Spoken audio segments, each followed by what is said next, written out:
మక్కల్నిధి Maiam party అధినేత కమల్ హాసన్ రాజ్యసభకు వెళ్లనున్నారు.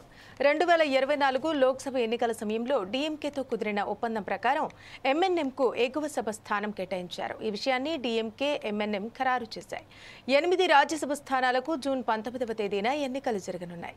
తమిళనాడులో 6, అస్సాంలో 2 సీట్లు వీటిలో ఉన్నాయి.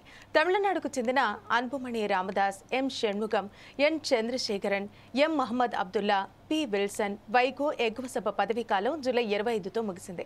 అయితే ప్రస్తుతం ఆ రాష్ట్ర అసెంబ్లీలో డీఎంకేకు 134 మంది ఎమ్మెల్యేలున్నారు. దాంతో 4 స్థానాలను ఆ పార్టీనే దక్కించుకుంటుందని తెలుస్తోంది. ఇదిలా ఉండగా విపక్ష ఇండియా కూటమిలో ఎంఎన్ఎం భాగం. గతేడాది జరిగిన సార్వత్రిక ఎన్నికల్లో తమిళనాడులో డీఎంకే, కాంగ్రెస్ కూటమికి మద్దతు ప్రకటించింది. ఒప్పందంలో భాగంగా రాష్ట్రంలోని 39 లోక్సభ స్థానాలు, పుదుచ్చేరిలోని 1 స్థానంలో ఎంఎన్ఎం ప్రచారం చేసింది. ఇక 2025 ఎగువ సభ ఎన్నికల్లో ఎంఎన్ఎం పార్టీకి రాజ్యసభ స్థానం ఇచ్చేందుకు డీఎంకే నేతృత్వంలోని కూటమి అంగీకరించింది. కమల్ 2019లో ఎంఎన్ఎం పార్టీని స్థాపించారు. అవినీతి, వారసత్వ రాజకీయాలకు వ్యతిరేకంగా పోరాడేందుకు గ్రామాల సాధికారిత కోసం దీనిని ఏర్పాటు చేసినట్టు తెలిపారు.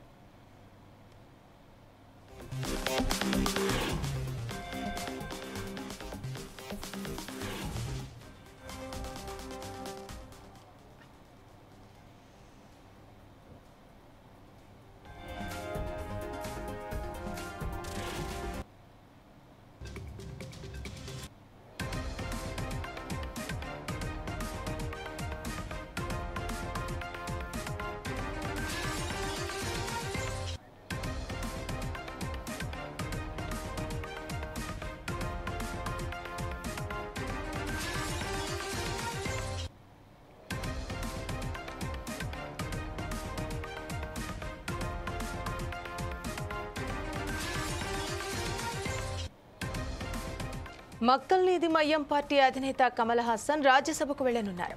2024 లోక్సభ ఎన్నికల సమయంలో డీఎంకేతో కుదిరిన ఒప్పందం ప్రకారం ఎంఎన్ఎంకు ఎగువ సభ స్థానం కేటాయించారు. ఈ విషయాన్ని డీఎంకే, ఎంఎన్ఎం ఖరారు చేశాయి. 8 రాజ్యసభ స్థానాలకు జూన్ 19వ తేదీన ఎన్నికలు జరగనున్నాయి. తమిళనాడులో 6, అస్సాంలో 2 సీట్లు వీటిల్లో ఉన్నాయి. తమిళనాడుకు చెందిన అన్బుమణి రామదాస్, ఎం షణ్ముగం, ఎన్ చంద్రశేఖరన్, ఎం మహమ్మద్ అబ్దుల్లా, పి విల్సన్, వైగో ఎగువ సభ పదవీ కాలం జూలై 25తో ముగుస్తోంది.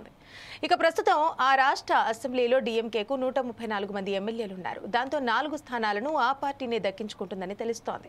ఇదిలా ఉండగా విపక్ష ఇండియా కూటమిలో ఎంఎన్ఎం భాగం. గతేడాది జరిగిన సార్వత్రిక ఎన్నికల్లో తమిళనాడులో డీఎంకే, కాంగ్రెస్ కూటమికి మద్దతు ప్రకటించింది.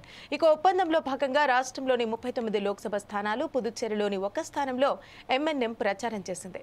2025 ఎగువ సభ ఎన్నికల్లో ఎంఎన్ఎం పార్టీకి రాజ్యసభ స్థానం ఇచ్చేందుకు డీఎంకే నేతృత్వంలోని కూటమి అంగీకరించింది. కమల్ 2018లో ఎంఎన్ఎం పార్టీని స్థాపించారు. అవినీతి, వారసత్వ రాజకీయాలకు వ్యతిరేకంగా పోరాడేందుకు గ్రామాల సాధికారిత కోసం దీనిని ఏర్పాటు చేసినట్టు తెలిపారు.